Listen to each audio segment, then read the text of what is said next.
Just want to remind you guys, you can sign up for listener support for this podcast. Just go to the link in the bio. Every little bit helps. We're trying to upgrade the studio, upgrade the cameras, upgrade the guests, upgrade the whole experience. So even $1 donation goes a long way here. If you don't want to do listener support, you can also go to billypodcast.com and pick up some merch. We got some hoodies right now, and you can find those at billypodcast.com. Thanks, guys. Welcome back to the show. Welcome back to the show. Welcome back to the show. I'm Billy, the host. Welcome back to the show. Welcome back to the show. Welcome back to the show. Welcome back to the show. I'm Billy, the host. Welcome back to the show, y'all. I'm Billy, the host. We're out here in Charlotte, North Carolina, on the road right now, and I've got a Charlotte-based comedian, Sauce Got Jokes. That's me. What's happening? What's up, man? Thanks for coming through. Yes, sir. The hotel stew. Hey, man, it's a nice hotel, man. I'm just happy to be in a hotel at all. Yeah. You know, doing shows. Like, normally, I'm not making what a hotel costs doing a show. Yeah. Sleep at the rest stop. That's what Yeah. it normally is when you're on the road. Many times I've done that, dude. I used to bring, like, I had a system where I had the reflective stuff I could put over the windows and black out the whole car. Yeah. And then I would bring my Yeti cooler.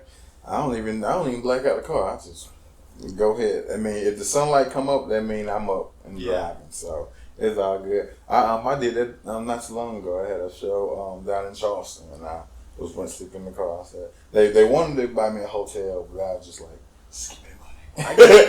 I get sketched out just sleeping in the car though if I don't black the windows out, just because I don't want people to see me sleeping in there, because then I feel like vulnerable.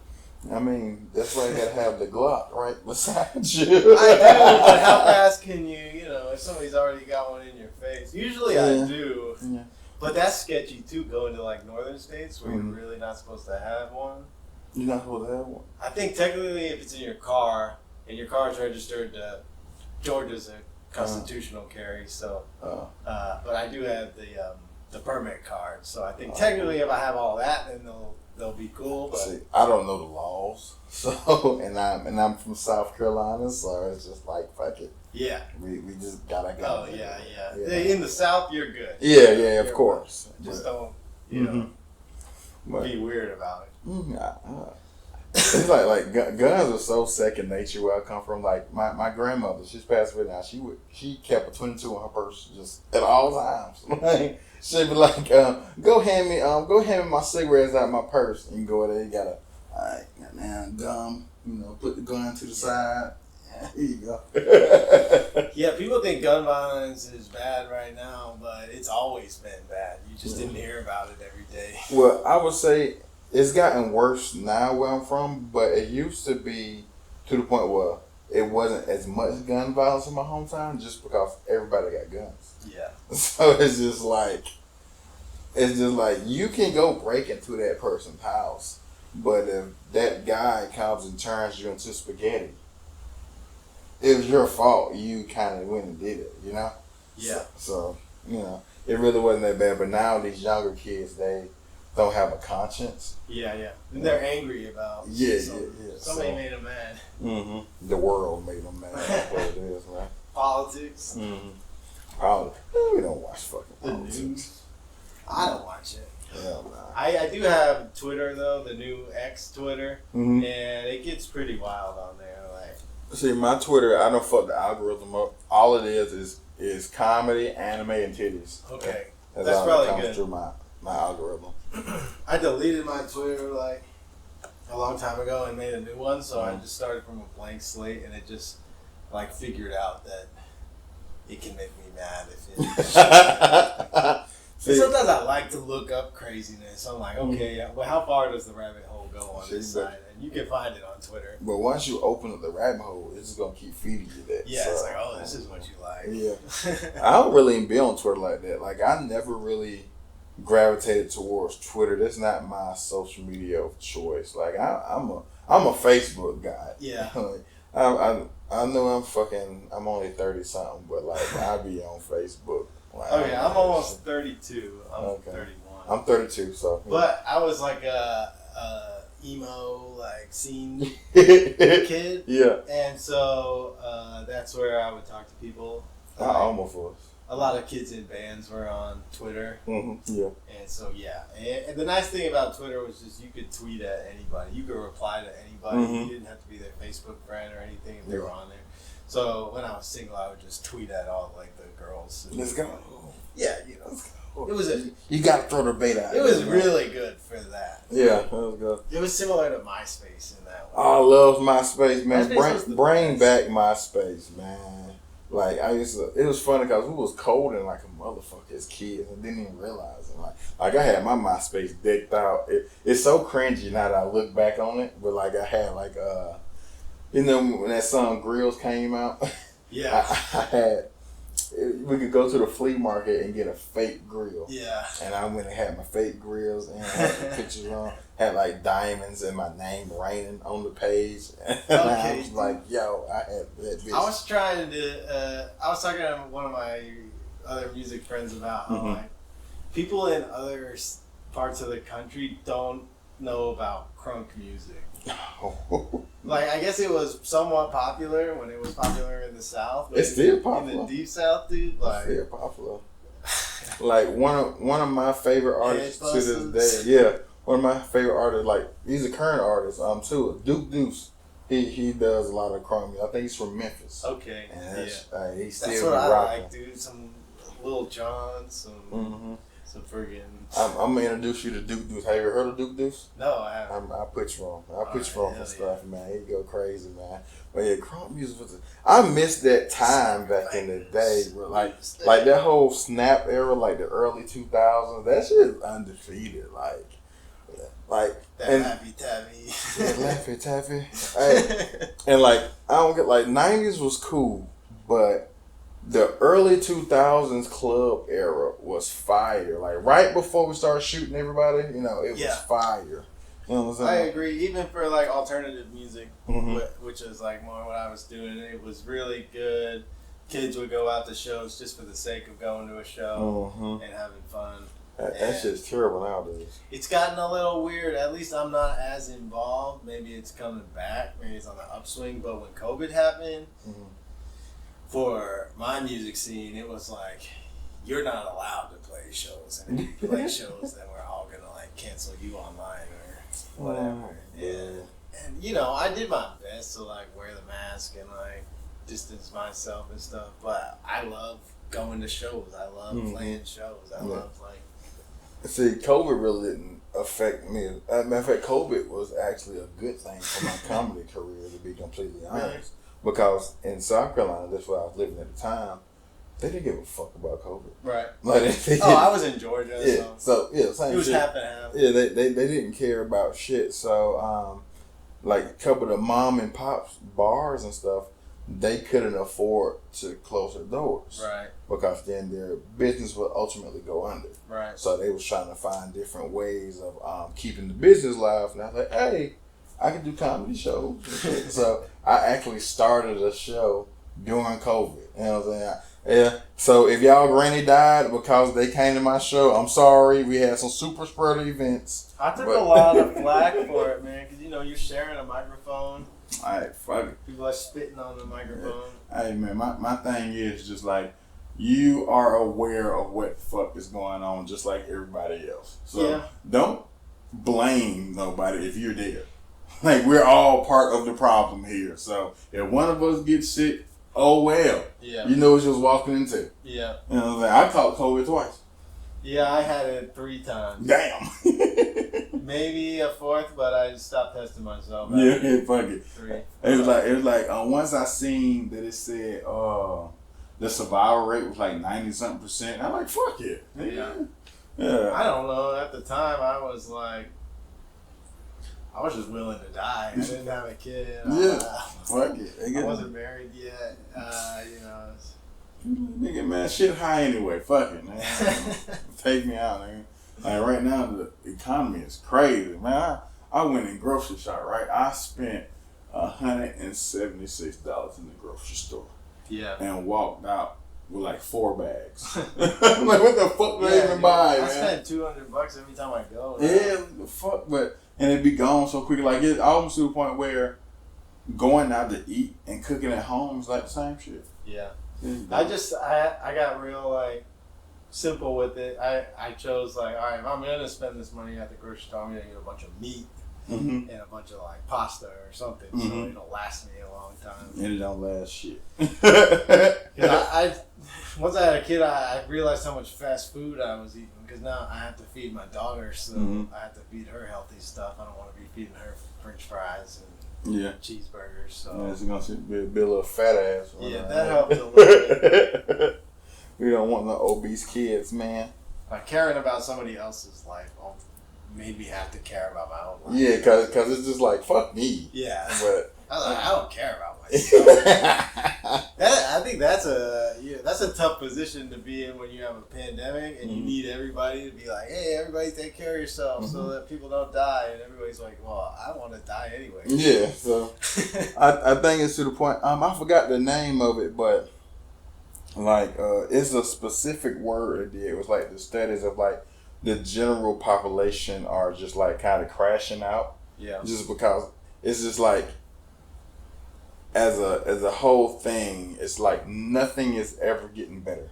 Yeah. It's just like no matter how hard you try, it's still like you get over one hurdle and there's another hurdle. There's another hurdle. So you know what I'm saying? Like the cost of living is going up. Yeah. The wages are staying the same. You know what I'm saying? Social media is destroying the way we communicate with one another. When I first got an apartment, it was like $800 for a 2-bedroom apartment. Oh my God. Outside of Atlanta. Oh my God.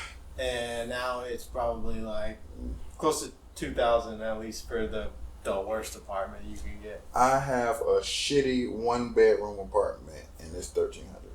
Yeah. What the fuck?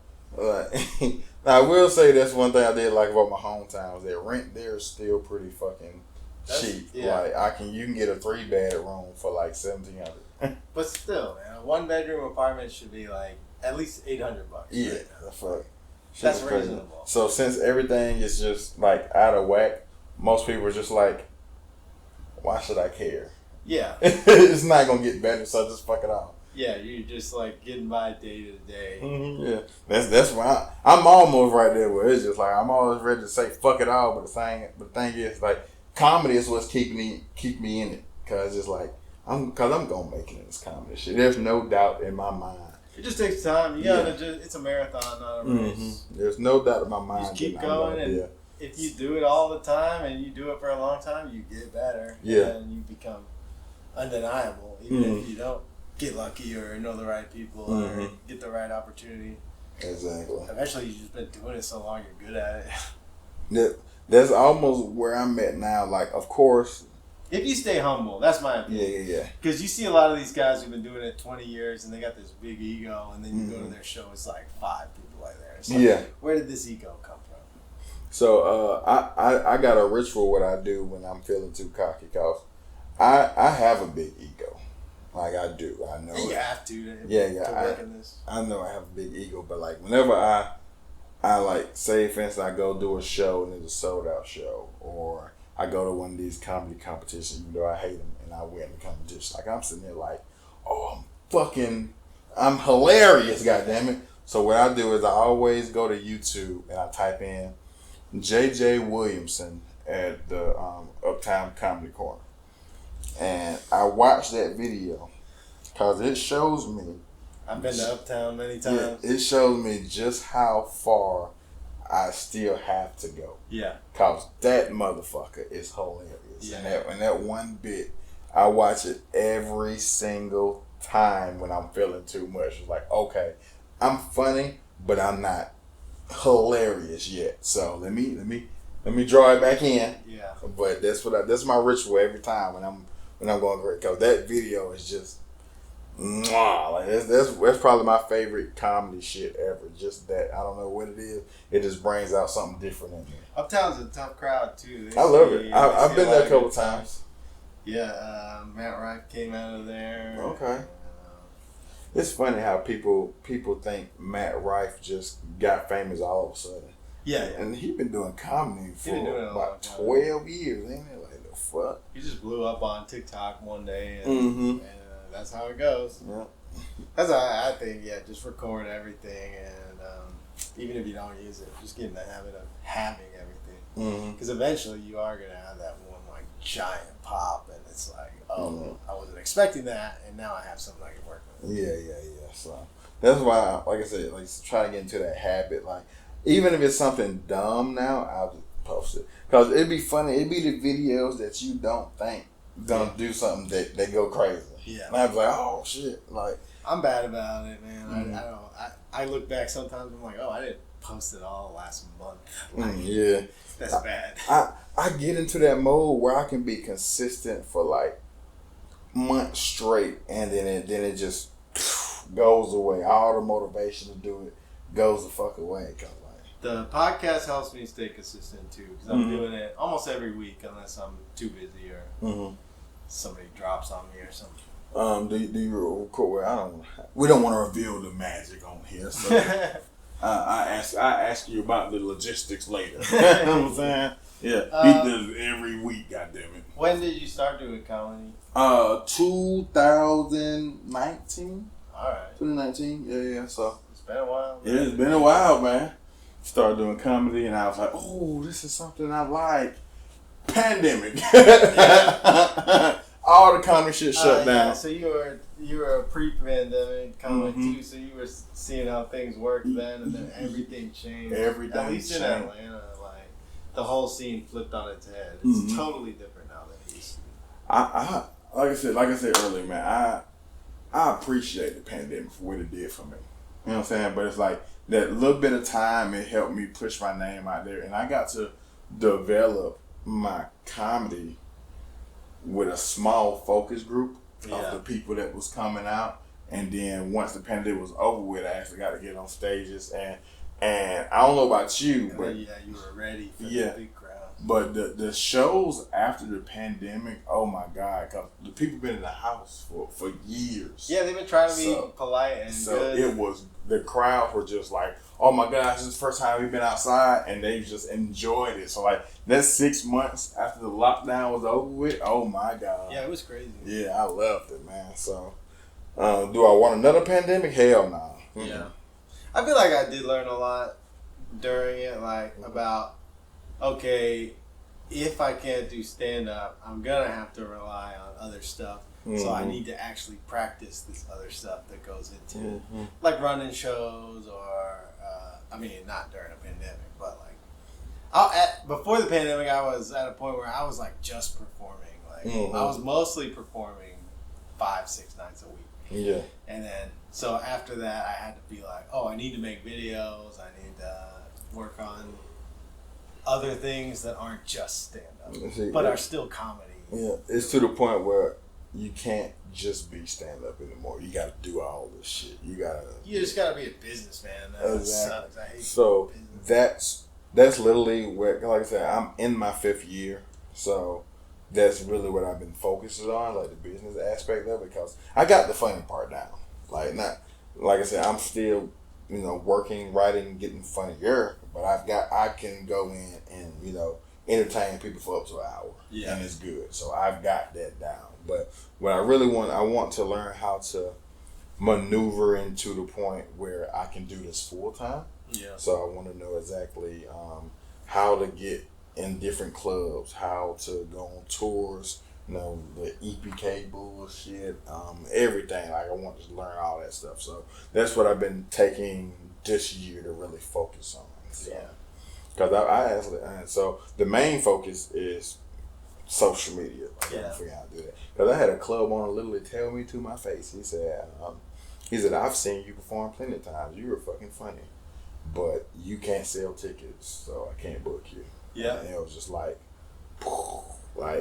you're not lying. I can't be upset. So that's what I'm working on. Yeah, I understand the club has to make money, but also like you're really relying on the comedians to bring in the money. That's kind of a bad business model. Because the Laughing Skull comedians do sell tickets because lots of great comedians come through there, but really, people go to the club because they know they're gonna see somebody funny. They don't necessarily care if it's just we're Ron about to go. White or Mark Norman or whoever. It's like, okay, we know it's gonna be good because it's always good here. Yeah. So that's why they buy tickets. Yeah, I'm going to the Laughing Skull. Is it August? It is August, ain't it? Yes. Okay. I'm be there August 20th. I'm gonna be there. Yeah. Are you just driving down for the show and then heading back? Yeah, it's gonna be me and 2 other comedians. We're carpooling down there, but all right. yeah, we're gonna come right back. At the permanent studio, we have multiple mics and cameras and stuff, so we can get everybody in there maybe if there's time. But okay, well, we'll figure it out. We'll talk later and everything. But what I'm really excited about this year is in December I get to go do Chocolate Sundays at the Laugh Factory. Nice. And yeah. So I'm going December 15th. You know what I'm saying? Y'all heard it, December 15th. Yeah. If y'all in California, you know what I'm saying, all the 2 million viewers that's watching this, y'all come out. We might have some California people. There's people all over. That's Los Angeles, or is that like? Yeah, Los Angeles. Okay. Yeah. Right down Hollywood Boulevard. Yeah, that's fun. And I've been hearing nothing but good things about it because, of course, it's the fucking Laugh Factory. But like, shit. It's the hotel room. Yeah, hotel rooms do make me sleepy. I don't know. I sleep real good in the hotel rooms. There's nothing to worry about besides getting murdered or something. I mean, I can get murdered anywhere. Or somebody like watching you from another location. Yeah. All you gonna do is see me masturbate and pass out. That's all I ain't gonna fucking see, man. I don't care. But yeah, as soon as I get in the hotel room, I'm like, sleepy time. Yeah, and then I never want to get out of bed. I went for a walk around here this morning. It was really nice. Cool. You see anything interesting on your walk? There's a James K. Polk birthplace and museum about a mile down this like nature trail. So what the fuck does that mean? Trail. He was the 11th president of the United States. Oh. Which I didn't know until I went on this trail. I was like, I didn't know that. I don't know how many presidents can I name? But yeah, it turned out he was just an old racist anyway. So ain't it like most of them? The fuck? I was just like, I'm reading the board or whatever, and it's like, here's what this place was. It's like they had a house here, and then he had a farm where they grew cotton and tobacco, and I was like, oh, okay. Yeah. That's it was funny. And it had farmhands in quotations. Yeah, it's funny. My homegirl Leanne, she's a white girl, and we went out for lunch because we, like I said, I sell solar as my daily job. In between appointments, we went out and got some lunch, and we went to this place called the Rhino Mart, and they have tables with like glass on the top of them, but they have pictures under the glass so you can look at it. And we had this one table and had a whole bunch of like little black and white photos of people from the 60s and 40s and all that stuff. And she's looking at it, and she's just like, oh my, I just think this is so cool. And I'm like, yeah. And she's like, you don't think it's cool? I'm like, nah. She's like, I'm looking at it, and I'm like, I wonder what they was doing back in those old-timey days. And I'm saying, like, Leanne, let me tell you what I see when I see this. She's like, what? I was like, slave master, slave master, slave master, slave master. And she was like, oh, I never thought about it like that. I'm like... They were probably in the log cabin, cooking on the cast iron. Like, no, they were. Yeah, but hey, it is what it is, man. I'm not one of those. You know, I hate to say it, but a lot of our people be having like a lot of victim mentality shit. I'm like, man, we gotta get over. Like, of course, don't forget, but like, yeah. Come on, man. We can't just be sitting here blaming everything. Let's go try to. Well, America has its problems. Yeah. We've done enough things but at the end of the day, like almost every country has their problems, and I mean, it was a bit egregious with our situation because, like, I will say this, like, with a lot of the other like slavery shit, like when they got done with the servitude, like when they stopped enslaving certain demographics, they gave them some money, some land or something, let them get on through. Not with niggas. Hell nah. We With kept niggas. it going too. Yeah. And like even after it was over with, it wasn't over with. Yeah. And whenever like black people try to prosper, they come and knock the shit down. Like as far as like fucking Selma, fucking Black Wall Street, fucking Lake Lanier, like all this shit. It's just like damn, like let us live, goddammit. I read a lot about the Black Panther Party because Mm-hmm. I was very interested in that history and like why wasn't there even more conflict? You think there would be like some, and it turns out the CIA just assassinates anybody who's about to start some conflict. Yeah. It's like, oh, okay, I see why. Yeah. We are where we are now. Yeah. And as soon as you start getting a little too big, As soon as you get a little clout, you know. knock it off. So that's where I'm at with it, where it's just like that's the difference. Cause I hate when motherfuckers like, well, my people was enslaved too, yeah, but after y'all got done, y'all was done. Yeah. We still had to go through Jim Crow and all this other shit that just kept. And it's like, yeah. It's messed up, but I don't know what the way forward is. I prefer non-violence, obviously. I would say the way forward is to simply let us do what we do. Like, as far as like, it's hard because it's not a simple thing. It's not just do this and it will be correct. Because you gotta think, man, like, black folks out, like, we really ain't got no culture. Like, it's funny, like, African Americans, we don't really have a culture because we were taken from whatever the fuck we were.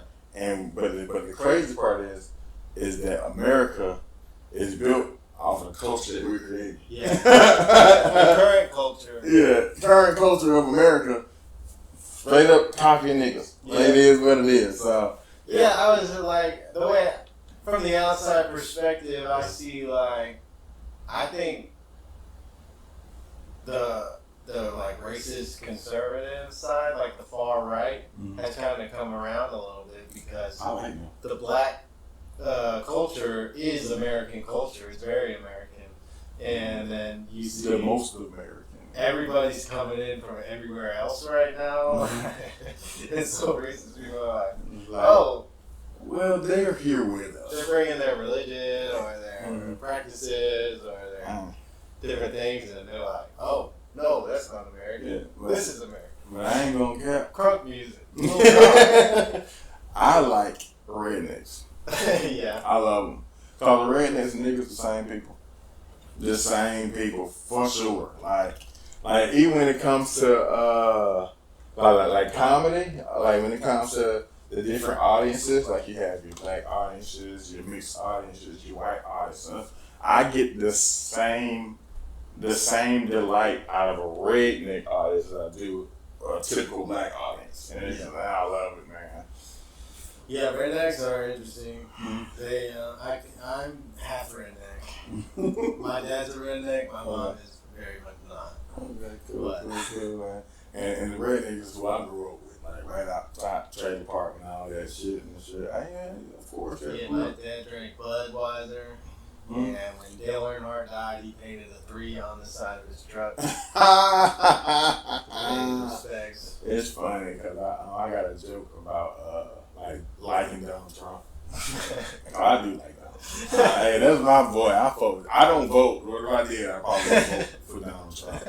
Just because like motherfuckers be like, oh, he's a racist pussy grabber. But I be like, I'm from South Carolina. Pussy grabber is the gold standard. Man. It's not new. Yeah, my dentist is the racist pussy grabber. I don't care. The fuck. That shit, That's I funny. don't give a fuck, man. But I'm trying to, well, I ain't gonna say I'm trying to, but I'm doing a horrible job at trying, but want to get more into politics just so I can make a little bit more political jokes. Yeah. But it's just kind of hard for the simple fact that first I don't care that much. Yeah. Because I'm very much in the middle. I'm very much in the middle, and the more I look into it, the more I lean Republican. And I just be like, I can't say this out loud. I think Twitter right now is the best place for politics if you can control yourself emotionally. Yeah. Because people will say the most wild shit on there. There's no speech restrictions. Like if you say something crazy on Facebook, they take it down. Yeah. Trust me. I know. I've been banned plenty of times. I just came off of a ban.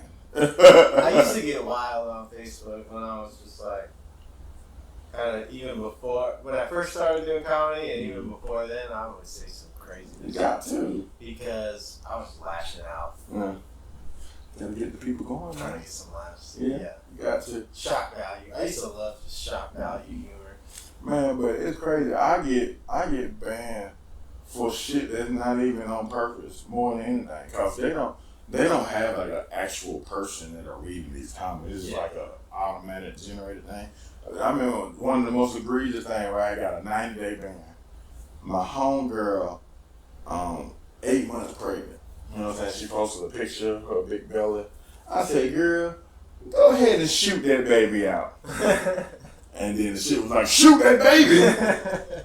I'm like, what the fuck? Like, bruh, do y'all not get contacts? Like, Just searches for certain. Shoot that baby. And then, nah. Because some places in the world they are shooting babies. Yeah, fuck them.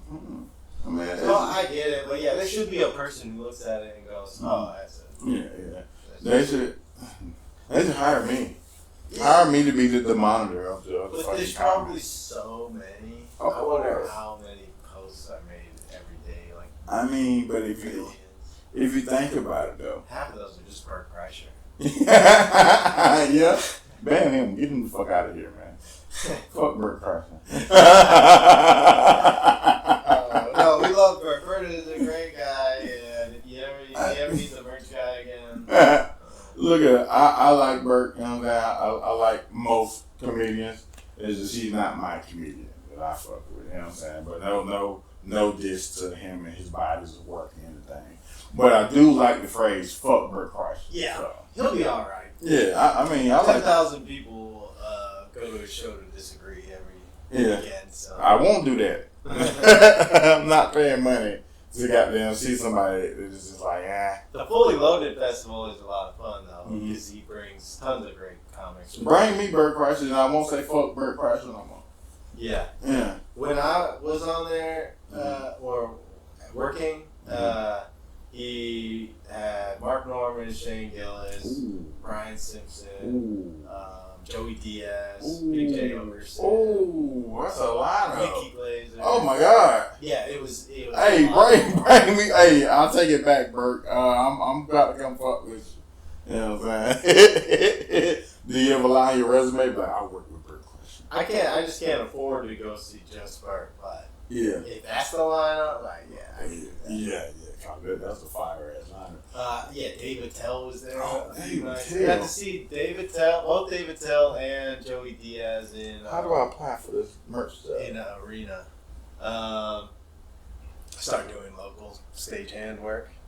It's all right. It doesn't pay that great, but the touring stuff pays decent. That's all. I just want to tour and meet people and be like, hey, I'm trying to network. Like, hey, my name is something else. I do comedy too, by the way.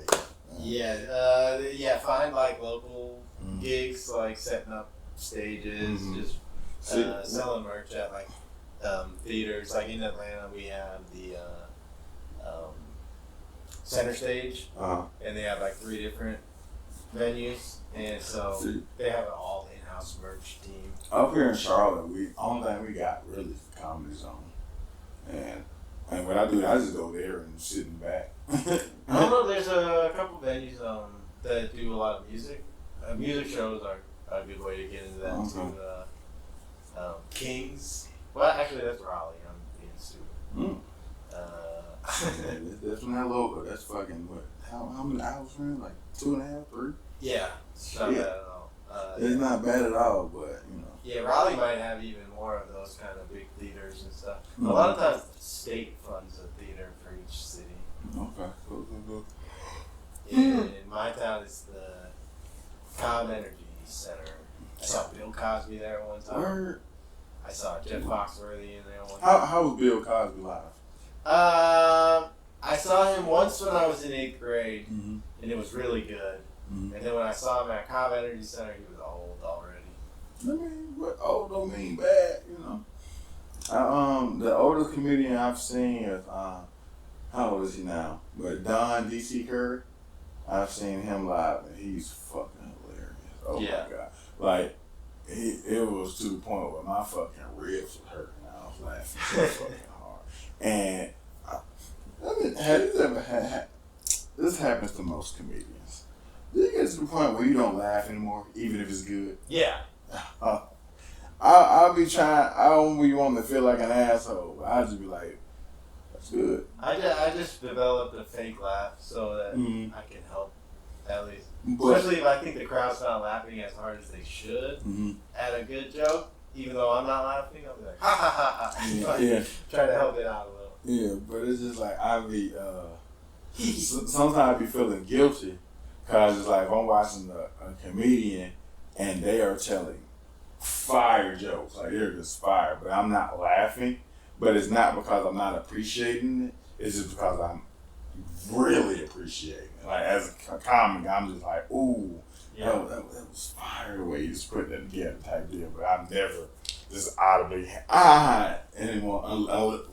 Most time when I laugh out loud is when it catch me off guard.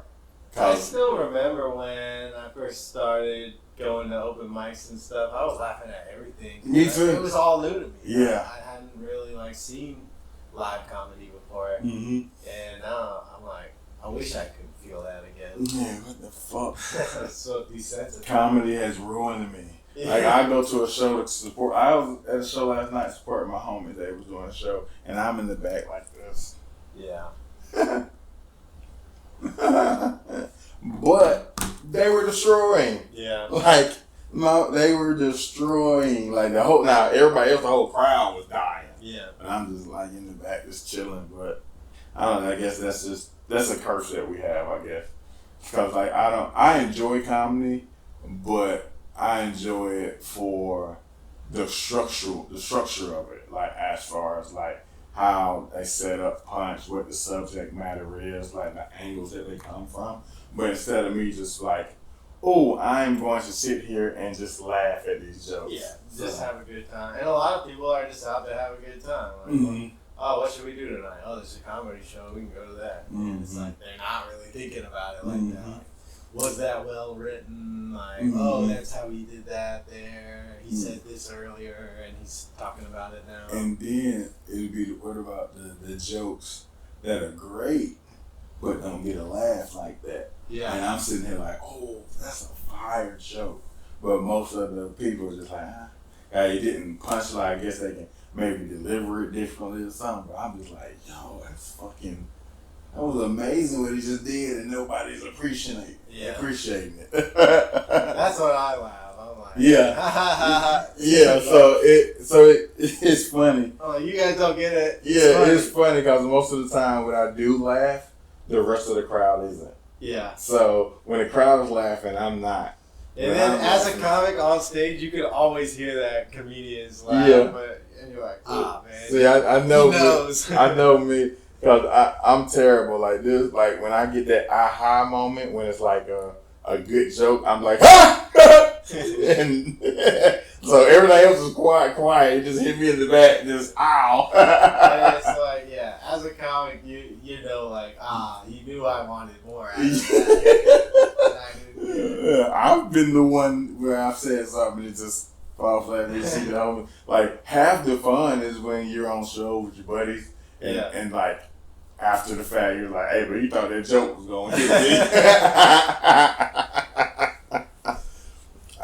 That's one thing. Well, I'm good now because I got a couple comedians that I rock with heavy up here in Charlotte. But when I first moved to Charlotte, like, cause I started doing comedy in Columbia, so that's where I started to like develop my circle of comedians. So like the hang. Columbia, did they have the comedies? Oh no, I'm thinking of Greenville, right? Columbia has the Comedy House. Okay. Greenville got a Comedy Zone. Yeah. Mm-hmm. So, like, I would always, like, you know, when you get your general circle, then the hang afterward, it was always fun. Because, like, okay, this joke didn't do this, how can I punch it up, this type of deal, blah, blah. Or if one of your buddies bombed, oh, we're destroying him the rest of the night. Yeah. But I moved to Charlotte, and I don't know half of these people. And it's just like, eh. And even once I got to know them, it's like, yeah. But I got some people I hang with now. But one thing I noticed about the change from coming to Columbia to Charlotte is that Columbia, you don't got that many mics. Yeah. But the thing is, since they ain't got that many mics, when people go to their mics, we're coming hard. Yeah. Like, if we only can perform 2 nights out of the week, we're going to give it our all, blah, blah. Yeah, writing all week and then putting it out there. Now, up in Charlotte, we have a mic literally almost every night of the week. Yeah. To the point, and like, I would say there's 3 times as many comedians. But with that, there's a lot of hobbyists, and I don't want to feel like I'm talking shit, but there's a lot of people who like, I don't want to do this professionally. I just do this just to hang with my friends. This is what I do on my Yeah, they usually go 2 ways. Either they don't last 5 years, or they do that forever. They just put it into their weekly routine, and they do that. And it's like, and it's taking like, up a little space. Yeah, it's like, I ain't gonna say they take up space because they're allowed to do that. Right, know? for sure. It is It's an one open of the- mic, that's what it's for. Yeah, but it's like, I don't want to hang out with you. I want to hang out with people who want to succeed and go to a higher level. So it's just like, they're like, Sauce, where you going? I'm going home. Because I'm not about to sit here. This isn't, I'm not your guys' friend. You know what I'm saying? And I don't mean to say that rudely, but it's like, There's a nice camaraderie, at least in Atlanta, between comics where it's like, I don't expect you to watch my set at the open mic. so not. You're not. You shouldn't expect me to watch your set. And if I leave the show right after my set, it's probably because I'm going to another show or I just have a lot to do. And I gotta fucking work. I'm a grown man, yeah. But I like that kind of like silent rule of like, we're not each other's audience. We're 2 people working toward a similar goal, but because comedians are the worst audience members. Just like we said, we don't laugh. yeah, We don't laugh. So we've heard everything before. So facts. Now, but I do like when somebody's trying a new joke. And it's like, okay, like I like it. I like when somebody tries a new joke the first time, and then like months later you see that joke develop, and now it's like, I'm like, okay. You cook. There's also your friends at the open mic too, though, where it's like you want to watch their set because the crowd is good that night, or like you really think they're gonna like their jokes. You're like, all right, I'm gonna watch them. I got you. Kill tonight. Yeah. There's a few people I do that with. Yeah, like I said, I've since I moved here, I've developed those people that are in my circle that's in this particular area, and I like the fact that we're in 2024 to where we're more connected than ever. So it's like, I even talk to my boys from Columbia. You know, I know people from Augusta, people from Greenville. So pretty much, you still run into the same people. It's just that, like, since I've cultivated my circle of comedians that actually want to do more and more, they're on more shows. So we're all working. So you run into those people more often anyway. Yeah. So, you know. So I like that aspect. I like it when I do a show out of town, and then when you get there, your homies there like, what the fuck? You're on this show too? Yeah. That shit is great. That's man. I love doing the road because even this came from Augusta, but it was a weird show in Augusta. Wasn't it like clean? I think it was. Back Deck Productions. Yeah, something like that, man. It was an interesting show, but those guys are great. Yeah, it was fun. What they're up to now. But, It was fun. yeah, the first time they had me out, I want to say it was Savannah, and then they did Augusta. Okay. But I know I met you in Augusta. Yeah. For sure. It was in like It was almost like a church. It was in a church. Yeah. I remember it being a little bit strange. And who was the chick who formed too? Who was it? Was it Blair? I don't know. Man, yeah, I can't. I'm trying to remember, man. So many just random man. shows. But Chris, who's running the show tonight, I met him just coming through Charlotte. Mm-hmm. He used to do a spot at the Skylark Social Club. Yeah, Skylark. Where's you got a show tonight? Where's the show tonight? The Long Room. The Long Room is the cover short. It starts at 9. I think. I don't want to speak on that, but I could probably get you in. Wow. Okay. I think what I was doing in the Atlanta show is that there was just like tickets left over, then any comics could come on in. Okay. Cool. Make it a good show. Okay, man. I might slide out there, man. Just, Yeah. Go on. I haven't not been to the Long Room yet. I Okay. have done the Evening Muse, Yeah. Starlight, all the ones in the Noda district. Or Yeah, whatever. yeah. So, yeah, the Evening Muse, Starlight. Also, on Saturdays, where I normally would go on Saturdays, is a place called The Landing. Okay. Also, I used to have me a show.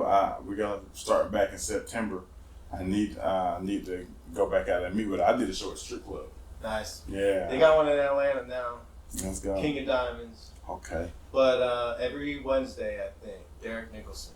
But they don't start stripping until after the comedy's done. See, we would do it at the same time. I would do it like we have comedian go up, girls come up, dance in between, comedian come up, girls come up, dance in between, comedian come up. So yeah, ha-has and ta-tas. That's what I called it, man. So I need to go get that back started. We was taking a hiatus through the fall.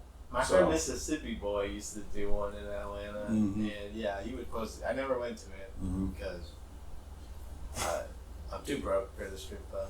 I mean, well, the way we did it is that was a bit of a problem. Like as far as like they did want.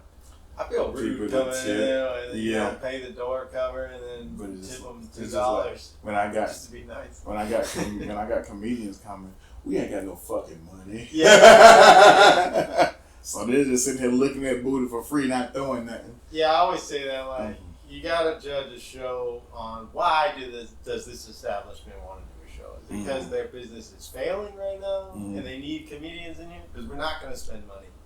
So if that's what you're expecting, then we're not gonna get along very well. Yeah. But either way, man, I want to get it back. I miss that show. Oh my God, the strippers, they so funny. Yeah. The strippers are the best people in the fucking world, man. I love the strippers. They're my favorite people. Good sense of humor. Yes, good sense of humor, man. Like, I had this one stripper. It was so funny. Like, I first started there. We're just talking, and I asked. I said, "So, why'd you start dancing?"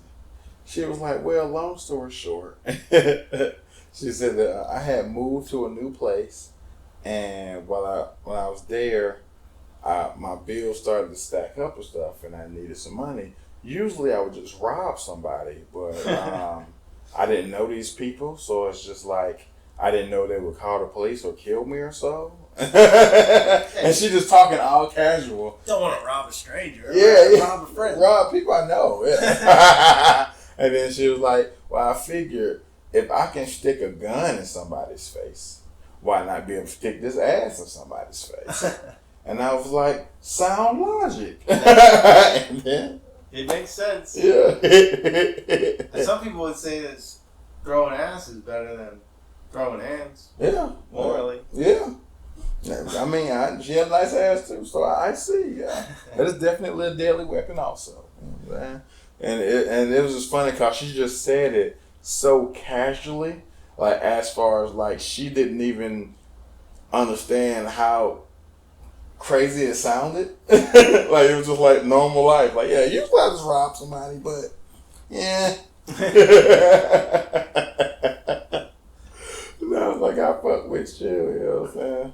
And they always be telling me the stories about like the creepy guys and they be coming in and shit. Yeah. And like whenever I would do shows, like sometimes I would know like the different audience members that come in. So I know like specific ones with money. I'd be like, hey yo, Sparkle. Right there. Yeah, he's loaded, coming with his shirt tucked in. Yeah. And I usually get all the perks without having, like, I would spend money in there, but I wouldn't be going bananas. But I spend a little money because the establishment has let me do comedy, so I hope I'm Support the. Yeah. But for the most part, I would get all the perks. Like, as far as like they'll want to shoot their promo videos for Instagram, like, hey, come film this, and then they'll be shaking and shit. And I be in the camera, shit, like, this look good. Hey man, sometimes you get the best job just by being there. What the fuck? I'm going to a strip club tonight. I'm going there tonight. Yep, I gotta go see my friends. Well, man, this has been a lot of fun. Thank you for coming through. Man, If no you problem, have anything you want to promote, always try to make a little time for that. Um, Instagram, YouTube, shows. Yeah, I'm not producing any shows right now. We will be back in September. Ha-Has and Tatas at the Crazy Horse off Independence Boulevard in Charlotte, North Carolina. But you can follow me on all social medias at Sauce Got Jokes 71. That's Sauce Got Jokes 71. You gotta say the whole thing like a pimp named Slickback. You know what I mean?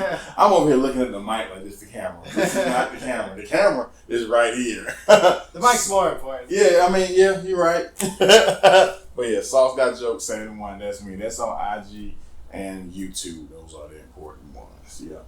Hell yeah. Sauce Got Jokes. Yes, sir. Peace, y'all. Thanks. Go to PowerPC in Marietta, Georgia for all your home, student, and small business computer needs.